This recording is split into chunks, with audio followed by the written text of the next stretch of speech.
Batisi TV Lone Rashapi Daka Frank Motors Kajaka Dekali Gabatamai Junka Tata Motors Halatko Ni Shillong Rinkat Bakanet Foodish Ordar Mapi Ninwan Ramani Hakirdobying Jongpi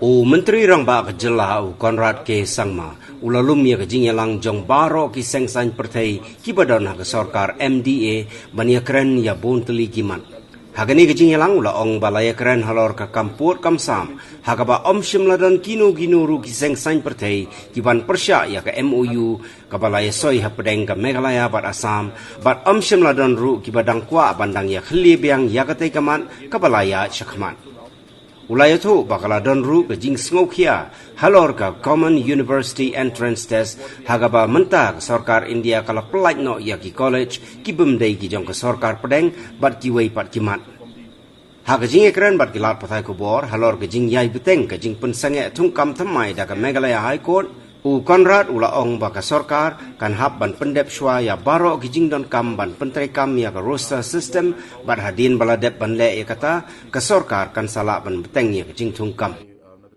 We feel that we should communicate to each other, we should talk to each other, and therefore there were concerns that were there by the members. So we felt that fine, we can clarify that to them. But we have always clarified to them at unofficial level also, and there has not been any concern at all. Nobody has said they want to revisit them. They had expressed concerns about their enhancement of their the grants that are being given to them. So therefore that entire file is being processed, and once it reaches my table it will be put up in the cabinet for discussion, because as I mentioned to you, the impact is in hundreds of crores, and so once that happens it's an annual affair, and if we were to go ahead with that kind of decision, then there are only two ways ahead for us. One is to cut the budget from other departments and so divert the funds from somewhere else and put it into this, because there's only one pool. Or the second issue is how to raise more revenue. So therefore all those things will have to be discussed in detail in the cabinet, and therefore the cabinet will take a call. So we'll put it up in the cabinet and we'll see how to move forward. Actual impact of more than hundreds of crores. So therefore the cabinet will take a call in this. So I have not received the file yet. It should be coming to me soon, and once it comes I will put it up, and we should be putting it up in the next cabinet, and then the discussion will start and we'll see how it moves forward. The point is that the government will have to complete the entire process of actually implementing the roster system and giving the whole details of the appointments that were made from the point in time where the policy came in, or from the point in time where the cadre came into existence. So those details will have to be worked out by each of the departments, and as and when each department does it, then they can go ahead with the recruitment, they can go ahead with the appointments. So it's not that it's going to go back to court. So court has given instructions that every department will have to ensure that the roster system is applied. So if there's a department that can do it by tomorrow, they can start appointing tomorrow itself. The department, particularly bigger department, having much more numbers and a long history, may require a week, 10 days, or maybe a month. So as soon as they finish their own internal exercise, they can go ahead with the appointment. And as soon as the police is able to give the entire breakup of all the recruitments that have taken place in the past and put them into the roster system from day one, they can start recruiting, or they can start appointing from tomorrow itself if they finish their exercise. But not fresh, fresh also. No, I mean, you mean to say will it be repeated again? Yes. No, there won't be repetition. It will continue from where we are now. It will just move forward. River Rejuvenation Project mission is basically, coming out from my last visit to Maulai, Kenton Masar area, where the Umshing and the Umsolong stream, I had announced that I'm going to take it up as a mission mode program. And the idea is that we will start with these streams, but we want to make this into an example and a model for other streams and other localities and communities to follow. So we are hopeful that this will come out, and we have asked the departments now to come out with a comprehensive plan, so that then we can move into action mode. So by 31st of May, we expect the comprehensive plan to be put in.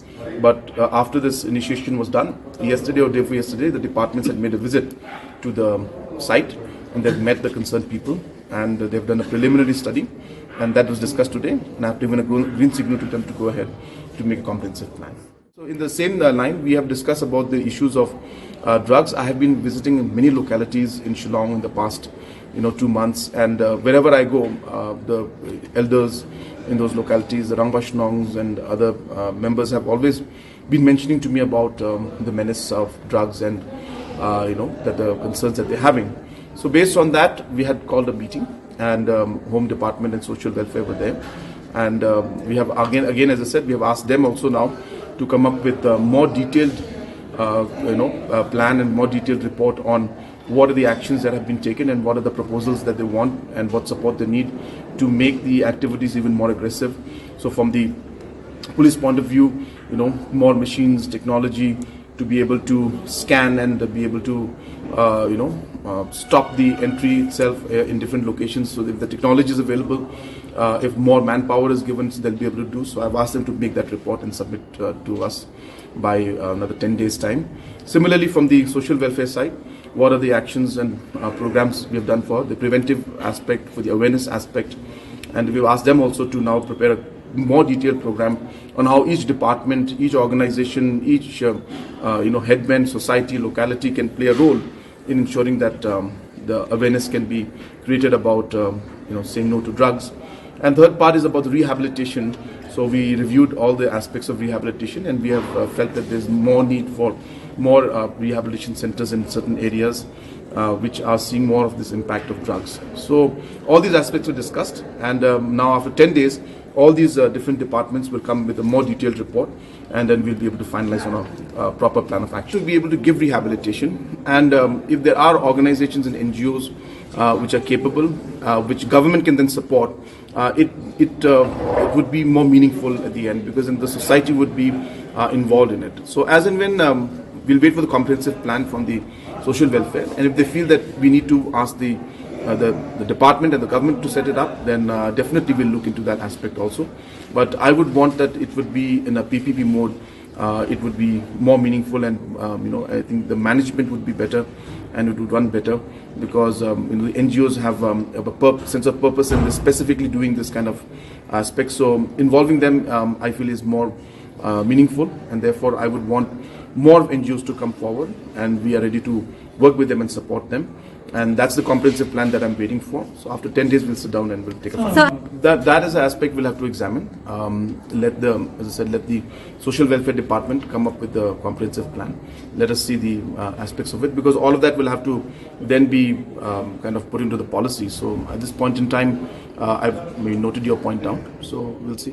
What we have been clarifying to everybody from day one is that the different kind of gaming parlors, they call jackpot parlors, they have been there in Shillong and other parts of the state for the past 25 years.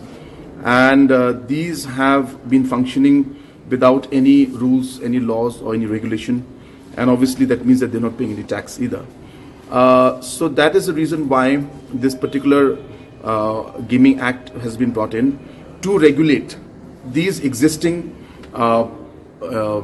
gaming parlors and jackpot parlors, so that they come within the law, and more importantly, they come in to pay taxes. And this is not being done to start new casinos or start new gaming parlors or anything like that within Shillong city. Smaller online gaming parlors, which are already going on, as I said, for the past 25 years, this has been brought in to regulate them. And I'm very clear on this fact that this is not going to lead to any kind of casinos or anything like that coming up anywhere in the capital or anywhere in the major tourist destinations, or nor in any part of the major town areas. If we move forward, after we discuss in detail with stakeholders and with the cabinet, if we move forward, it will be in specific locations which will be more towards the border in Assam. And it will be in areas where we feel that there could be source of revenue for the state without actually harming the state in terms of the social impact that may have. But that also, as I said, will be something that will be discussed at the cabinet level. But as of now, it is only being done to regulate the gaming parlors and the jackpot parlors, which are already present for the past 25 years.